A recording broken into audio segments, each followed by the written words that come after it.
Bonjour, c'est Fabien. Dans cette vidéo, je voulais vous présenter un logiciel en ligne qui permet donc de créer des diagrammes. Vous connaissez probablement des logiciels type Visio ou par exemple Dia. Et là, c'est un logiciel en ligne gratuit qui est vraiment extrêmement complet et du coup, je vais vous faire une rapide présentation. Il s'appelle Draw.io et dans ce dernier, donc on a la possibilité de créer son diagramme, de l'enregistrer sur son ordinateur ou dans ses comptes cloud, par exemple Google Drive, OneDrive, Dropbox. On a la possibilité également de voir ça plus tard. Donc on peut créer son diagramme, l'enregistrer sur son ordinateur et puis lorsqu'on souhaite le remodifier, le remettre dans le logiciel et remodifier de nouveau. Donc le site s'appelle diagrams.net. Donc on va voir un petit peu comment ça fonctionne. Donc tout simplement, ici on va pouvoir donner un nom. Alors on va dire par exemple mon premier diagramme. On a la possibilité de choisir le type de document qu'on va créer. Bon là, en l'occurrence, on peut créer une image par exemple, mais mon objectif, ça va être de modifier mon élément, donc je vais le laisser en fichier XML. Et puis on pourrait commencer à ajouter un élément.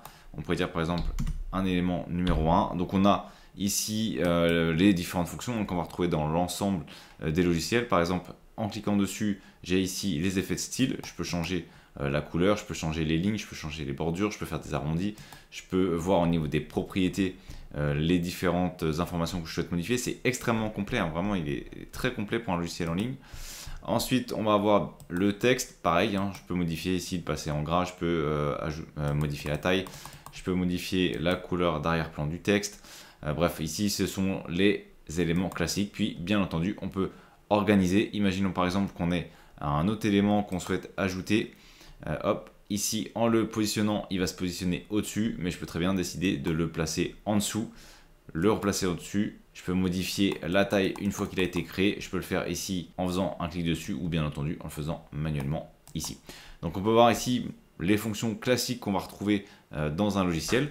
Et là où il va être particulièrement intéressant, ça va être dans toutes les possibilités offertes. Donc on va avoir les diagrammes de flux, les flèches, l'essentiel.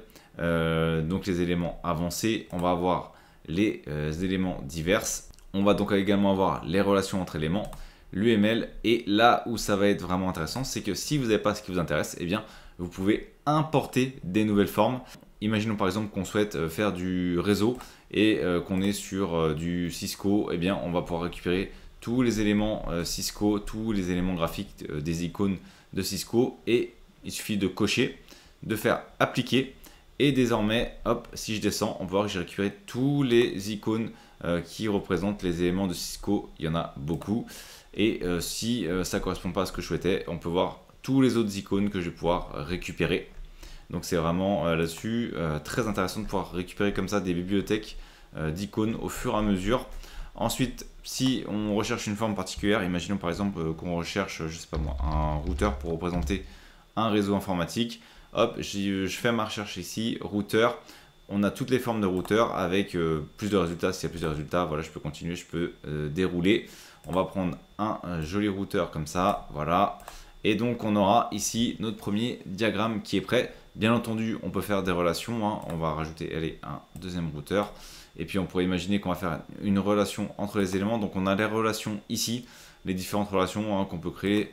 Par exemple, hop, je vais partir d'ici, j'ai la flèche, et avec la flèche, hop, je vais rejoindre l'élément qui m'intéresse, et donc ça y est, j'ai créé ma relation vers mon autre élément. Je peux cliquer sur la flèche et bien entendu également modifier le style de la flèche. Je vais aller ici sur style, par exemple j'ai une flèche qui est que dans un sens, je pourrais l'ajouter dans l'autre sens, et on a ici une flèche qui va dans les deux sens. Donc on a beaucoup d'options, je ne vais pas tout vous présenter puisque sinon ça va être relativement long. On a la possibilité également de créer ici des tableaux. Hop, on pourrait créer par exemple, imaginons un tableau tout simple, un tableau avec des données. Et puis une fois qu'on est prêt, eh bien on va aller sur fichier, on va faire enregistrer sous. Et puis on va imaginer qu'on l'enregistre. Allez, je vais laisser le nom, je vais l'enregistrer ici en téléchargement. Donc je vais faire télécharger, donc il va aller sur mon ordinateur, je vais faire OK.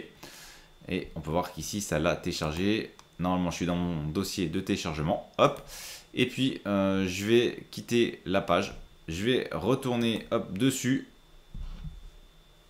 Alors la particularité c'est qu'il a enregistré puisqu'il y avait les cookies qui sont enregistrés. Donc je vais aller sur à un élément où c'est pas enregistré pour vous montrer que ça fonctionne. Donc vous avez vu, c'est également intéressant parce que si vous utilisez les cookies, si vous laissez les cookies activés, eh bien ça reprend là où vous en étiez la dernière fois. Donc moi je vais aller dans un cas où par exemple on transfère sur un autre ordinateur, ou on veut même, si on a plusieurs diagrammes et on souhaite en ajouter un autre, hein, peu importe. Hop, et ici on va décider plus tard. On va retourner sur fichier, et dans fichier on va tout simplement faire ouvrir depuis. On a dit depuis un périphérique.